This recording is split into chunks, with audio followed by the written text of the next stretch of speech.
नमस्कार, मैं हूं अमिताभ ओझा और आप देख रहे हैं न्यूज़ 24 बिहार झारखंड का डिजिटल प्लेटफॉर्म। बिहार में भी 40 सीटों के परिणाम आए और इन 40 सीटों के परिणाम को हम देखें तो इस बार एनडीए ने 30 सीटों पर दर्ज की थी, जबकि 9 सीटों पर इंडिया गठबंधन था, जबकि एक सीट निर्दलीय पप्पू यादव के पास गया।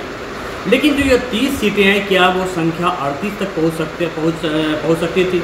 ये इसलिए सवाल उठ रहे हैं क्योंकि अंतिम चरण के मतदान यानी कि 7वें चरण में बिहार में जिन 8 सीटों पर मतदान हुआ था वो 8 सीट एनडीए के कब्जे में पिछले बार 2019 में रही थी, लेकिन उनमें से 2024 में सिर्फ 2 सीटें नालंदा और पटना साहिब एनडीए के पास रही, जबकि 6 सीटें महागठबंधन के पास रही हैं। और इसी 6 सीट ने पूरा जो एनडीए का जो समीकरण था उसे बिगाड़ दिया है। अब चर्चा इस बात को लेकर हुई कि आखिर ये 6 सीटें लूज़ की तो क्यों कारण था, क्या कारण था ऐसे, जिसमें कि पाटलिपुत्रा से लेके पूरा शाहाबाद का जो इलाका है जहाँ पर 5 सीटें जो आती हैं वो सारे सीटों पर एनडीए का सुपड़ा साफ हो गया। अगर हम इन चीज़ों को देखें तो एक पहला नाम आता है और वो नाम है भोजपुरी फिल्मों के सुपरस्टार कहे जाने वाले पवन सिंह, क्योंकि जब अब नतीजे आने के 5 दिन बीत चुके हैं और इस दौरान जब अब हर नतीजों को, हर क्षेत्र के जो नतीजे आए हैं उनका जो व्याख्या निकल रहा है, उनके जो समीकरण निकल रहे हैं, तो एक बात ही सामने आती है कि इन सीटों पर एनडीए की हार की एक बड़ी वजह पवन सिंह का काराकाट से बतौर निर्दलीय उम्मीदवार मैदान में उतर रहा है और किस तरीके से भोजपुरी फिल्मों का सुपरस्टार एनडीए गठबंधन के लिए सुपर विलेन बन गया है। देखिए, हम चर्चा को विस्तार देंगे और हमारे साथ हैं संजय जी, डॉक्टर संजय कुमार हैं।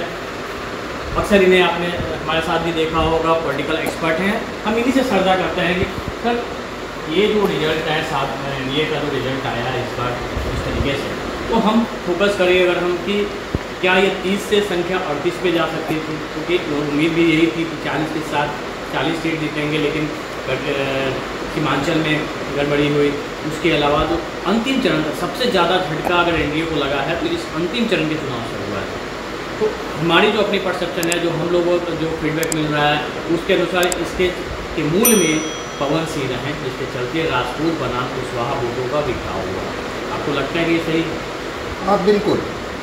पवन सिंह जैसे ही अपनी उम्मीदवारी जताई और जिस तरह से गोलबंदी होने तो लगा कि पवन सिंह खेल बिगाड़ेंगे। और बिल्कुल आपने सही कहा कि भोजपुरी फिल्मों के सुपरस्टार यहाँ विलेन बन गए आकर, और विलेन बन गए एनडीए के लिए। इन्होंने अपनी जीत तो सुनिश्चित नहीं कराई, लेकिन एनडीए की हार तय करवा दी और लग रहा था कि ये खेल बिगाड़ेंगे। लेकिन इतनी भी उम्मीद नहीं थी कि खेल इस तरह से बिगड़ जाएगा कि 8 सीट जीतने वाली एनडीए, जो अंतिम चरण का 8 सीट था, जो 19 में जीत चुकी थी, उसमें से मात्र 2 सीटें ही जीत पाई, 6 सीट उसको खोना पड़ा। तो स्वाभाविक है कि ये जो 6 सीट अगर एनडीए जीत जाती या एनडीए के खाते में आ जाती तो इनकी संख्या 36 हो जाती। और माना जाता है कि 7वें चरण और 6ठे चरण का भी जो प्रभाव था वो पवन सिंह के खड़े होने का पड़ा। अगर वो पवन सिंह खड़े नहीं होते काराकाट में तो शायद कुशवाहा वोटरों में ये मैसेज जाता कि ऐसा नहीं है कि राजपूत बिरादरी के वोट अगर हमें मिल रहा है तो हम भी उनको वोट करें। इसका भी असर हुआ। तो 1-2 सीटें जो आप कह रहे हैं कि 38 तक इनकी संख्या पहुंच सकती थी, बिल्कुल पहुंच सकती थी। 38 का आंकड़ा एनडीए छू लेती, ठीक है, 39 पहुंचती नहीं पहुंचती, लेकिन 38 का आंकड़ा तो छू ही सकती थी। पवन सिंह ने खेल को बिगाड़ा, और कैसे खेल को बिगाड़ा जरा इस गणित को समझिए। शाहाबाद से लेकर के मगध के जहानाबाद तक इन्होंने खेल बिगाड़ दिया, पाटलिपुत्रा तक खेल बिगाड़ दिया। तो मगध का जो पाटलिपुत्रा और जहानाबाद और शाहाबाद की जो 4 सीटें हैं, जिसमें काराकाट, जहाँ तो ये खुद खड़े थे, और कैसे उपेंद्र कुशवाहा आज कह रहे हैं कि मैं तो हारा नहीं हूँ, मुझे हराया गया। और आरके सिंह जो बिल्कुल काराकाट से सटा हुआ आरा की सीट है, सासाराम की सीट है और बक्सर की सीट है। इन जगहों पर मतदाताओं में एक अविश्वास पैदा हुआ, और ख़ास करके कुशवाहा मतदाताओं में। कहा जाता है कि वो जो सासाराम का इलाका है, वो सासाराम से लेकर के और बक्सर और आरा और काराकाट का जो इलाका है, ये कुशवाहा बहुल इलाका है। और कुशवाहा बहुल इलाका होने का, चूँकि परिसीमन के बाद विधानसभा भले अलग अलग ज़िले के हो गए हैं, लेकिन वो इलाका कहीं ना कहीं से कुशवाहा बहुल है। तो जैसे ही कुशवाहा समाज को ये मैसेज गया कि राजपूत बिरादरी के वोट हमें नहीं मिल रहा है, वो जातीय रंग उन पर चढ़ गया है और पवन सिंह के साथ वो खड़े दिख रहे हैं, कितना रंग चढ़ा नहीं चढ़ा या किनका वोट पवन सिंह को मिला, ये तो बाइफरकेट करके फिल्टर हम लोग करेंगे। लेकिन ये बात जरूर है कि कुशवाहा समाज के लोगों ने वोट नहीं किया। और वो जो माई जिसके पास 31% का जो आंकड़ा था मुस्लिम यादव का मिला करके, जैसे ही कुशवाहा वोट और कुशवाहा के साथ जो अटैच्ड वोटर थे जैसे ही उनके साथ खड़े हुए, आंकड़ा इनका 40 पार कर गया। और स्वाभाविक है कि ये जो सीटें थी, चाहे वो पाटलिपुत्र की सीट हो या शाहाबाद की सीट हो या जहानाबाद की सीट हो, इसमें कुशवाहा मतदाता सीधे सीधे महागठबंधन को, इंडिया गठबंधन को वोट किए, जिसके परिणाम में 6 सीटें एनडीए को लूज करनी पड़ी। लेकिन एक बात और भी था, जिस तरीके से पवन सिंह की जब उम्मीदवारी हुई थी, सबसे पहले जो बीजेपी के नेता का बयान आया था वो बयान था आरके सिंह का, जिन्होंने कहा था कि एनडीए के उम्मीदवार उपेंद्र कुशवाहा हैं और अगर कोई दूसरा खड़ा होता है तो पार्टी पवन सिंह के खिलाफ कार्रवाई करेगी। ये बयान आरके सिंह को बहुत भारी पड़ गया। अब बिल्कुल भारी पड़ गया। हालांकि देखिए, सारे बीजेपी के कद्दावर नेता वहाँ गए, प्रधानमंत्री, गृह मंत्री, राजनाथ सिंह, सारे लोग गए, जेपी नड्डा, सब लोग गए। जिसके पास 31% का जो आंकड़ा था मुस्लिम यादव का मिला करके, जैसे ही कुशवाहा वोट और कुशवाहा के साथ जो अटैच्ड वोटर थे जैसे ही उनके साथ खड़े हुए, आंकड़ा इनका 40 पार कर गया। और स्वाभाविक है कि ये जो सीटें थी, चाहे वो पाटलिपुत्र की सीट हो या शाहाबाद की सीट हो या जहानाबाद की सीट हो, इसमें कुशवाहा मतदाता सीधे सीधे महागठबंधन को, इंडिया गठबंधन को वोट किए, जिसके परिणाम में 6 सीटें एनडीए को लूज करनी पड़ी। लेकिन संजय जी, ये नहीं लगता है जिस तरीके से जब पवन सिंह उम्मीदवारी वहाँ पे अपना दावा उन्होंने ठोका था, उसके बाद पहले चरण का मतदान जो था वो औरंगाबाद 4 सीटों पे था, उसमें औरंगाबाद भी था, और वहीं ये तस्वीर सामने आई थी पहली बार कि कुशवाहा वोट इस बार एनडीए से दरक रहे हैं। और वहाँ कुशवाहा जो समाज के वोट था, उन्होंने अपने उम्मीदवार कुशवाहा जो आरजेडी के उम्मीदवार थे उसको वोट किया, और यहीं से ये चीज़ें शुरू हुई थी। क्योंकि पवन सिंह ने जब उनको आसनसोल से टिकट दिया गया था, उसके बाद उन्होंने इनकार कर दिया, और उसके कुछ दिनों के बाद उन्होंने ये दावा कर दिया कि हम भाई काराकाट से चुनाव लड़ेंगे, और काराकाट वो पहुँच भी गए थे। तो ये मैसेज तो वहीं से जाना शुरू हो गया था। उसके बाद पहला जो बीजेपी की तरफ से बयान आया था वो आरके सिंह का था, जो उन्होंने आरा में दिया था और कहा था कि हमारे एनडीए के उम्मीदवार काराकाट से उपेंद्र कुशवाहा हैं, बाकी अगर कोई उनके खिलाफ खड़ा होता है, चाहे वो पवन सिंह हो या फिर कोई हो, तो पार्टी उनके खिलाफ कार्रवाई करेगी, सख्त एक्शन लेगी। लेकिन लगता है कि ये बयान ही आरके सिंह को भारी पड़ गया। नहीं, हम इससे सहमत नहीं है।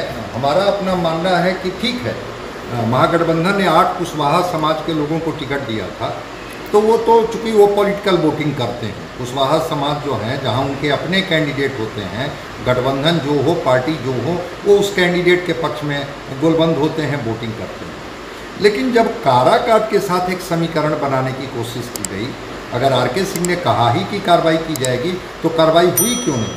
इतनी देर से कार्रवाई क्यों हुई? बहुत अंतिम में जाकर के पवन सिंह को तो सवाल यहाँ भी खड़े होते हैं कि फिर ये कार्रवाई फिर 6ठे चरण के मतदान के बाद क्यों हुई? बिल्कुल हाँ, ये सवाल में दम है कि आखिर जब कार्रवाई ही करनी थी, बगावती तेवर अपना ही लिए थे पवन सिंह, फिर वो मोदी के नाम पर वोट मांगते हुए क्यों घूम रहे थे? कह रहे थे कि मोदी से हमारे रिश्ते अच्छे हैं, छोड़िए आसनसोल की बात। तो आखिर कार्रवाई करनी थी, तो भाजपा ने कार्रवाई करने में इतनी क्यों देर कर दी? और वो देरी ने ही इनके लिए सैबोटाज का काम किया, बैकफायर कर गया कि कार्रवाई आप इतनी देर से क्यों हुई। भाजपा शायद इस द्वंद्व में रह गई कि कहीं राजपूत वोटर न नाराज़ हो जाए अगर पवन सिंह को हम बीजेपी से हटाते हैं।